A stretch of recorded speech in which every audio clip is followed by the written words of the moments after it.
450 men died in that courtyard on one morning in 1218. The empire built around it survived them by 90 days. Governor Enraged had looked at 450 merchants and seen 450 fortunes with no army behind them. He accused them of spying. He didn't need it to be true. He just needed the word to stay in the air long enough for his soldiers to draw their swords.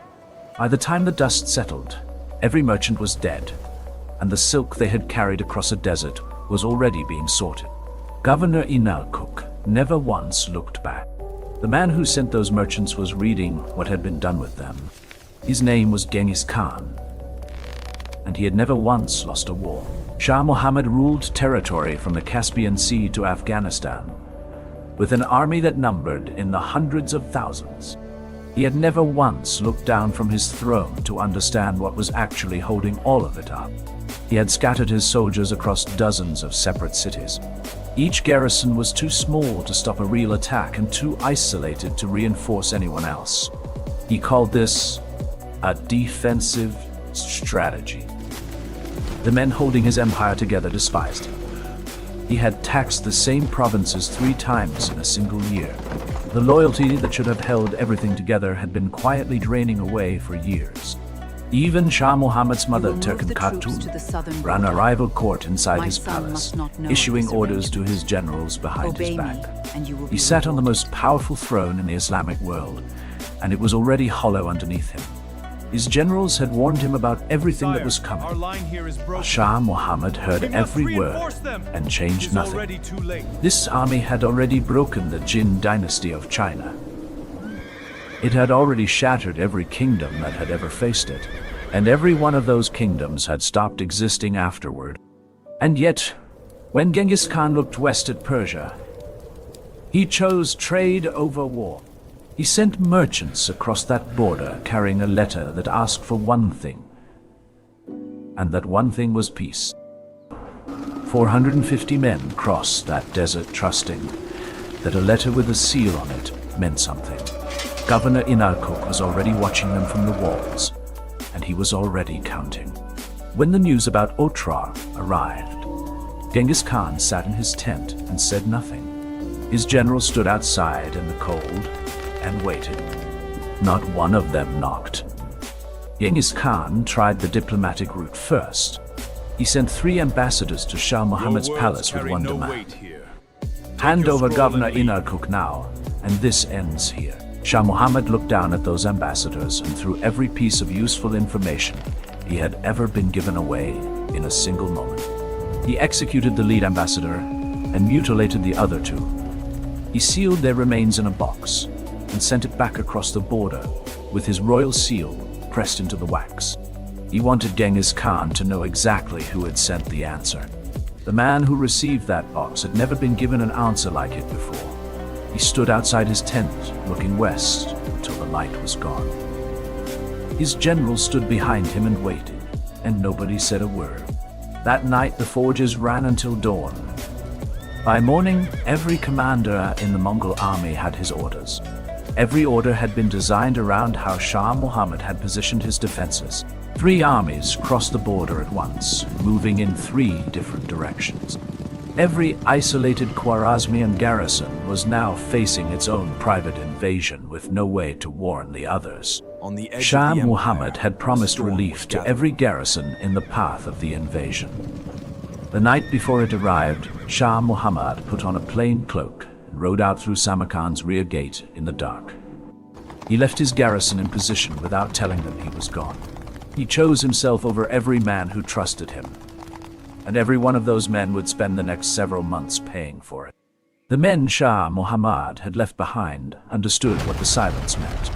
No messenger had come, and the horizon behind the enemy lines showed nothing but more enemy lines. The frontier cities didn't surrender.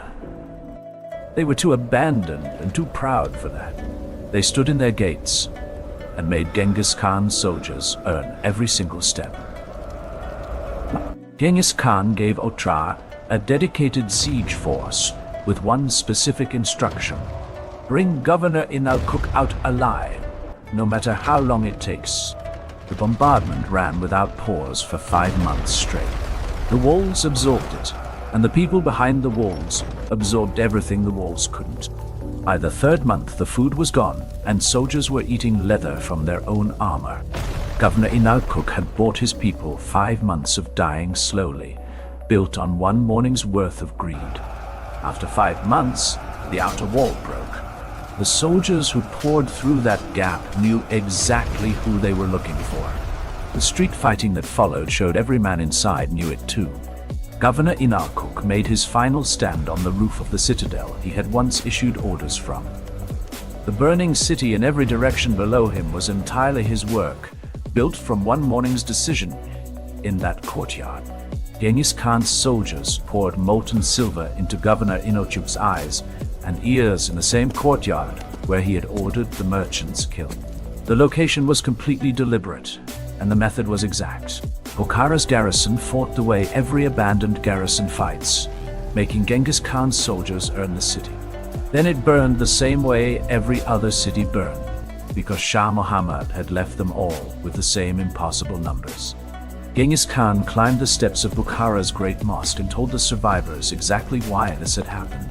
He made sure they understood he didn't have to. Then the army came for Samarkand, the throne city itself. Shah Muhammad had once stood before hundreds of thousands of his soldiers there, and believed no man could reach him. Shah Muhammad's throne sat in an empty room, in a city that was no longer his. The men he left to defend it found out he was gone the way every abandoned garrison found out.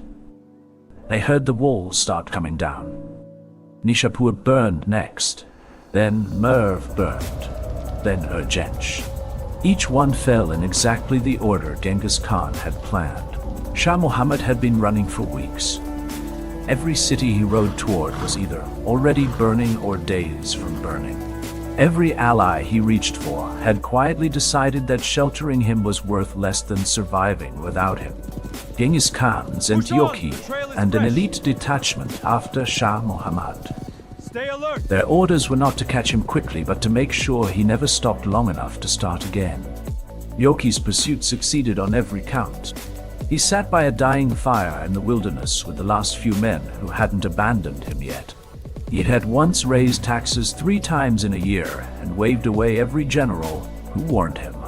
He finally understood what those men had been trying to say. He reached the Caspian Sea with no land left to run across. He rowed himself to a small island in a fishing boat, alone, because there was no one left to row it for him. He died on that island. The empire that had stretched from the Caspian Sea to Afghanistan ended with 1 man on bare rock in the water, completely alone. Otrar is a field of rubble today. The courtyard where Governor Inalcook made his decision is indistinguishable from the desert around it. The men who died there have no marker. The city that paid for Governor Inalcook's mourning has no name that most people alive today have ever heard. Samarkand was rebuilt and stands today as one of the most beautiful cities in Central Asia. The empire that once ruled it was never rebuilt. Genghis Khan told his commanders afterward that he had wanted trade. He had wanted merchants crossing in both directions. Governor Inalcook gave him a war instead, and Shah Muhammad made sure it had nowhere to stop. The original letter asking for peace is long gone. The war it caused is in every history book ever written about this period. 1 morning and 1 governor, and 1 letter that came back in a box. 8 centuries later, there is 1 stone in the sand, and most people walk past it without knowing what they are standing next to. If this story stayed with you, leave a like and subscribe. History is full of empires that didn't fall to stronger enemies. They fell to their own decisions, and nobody ever sees it coming until the walls are already gone.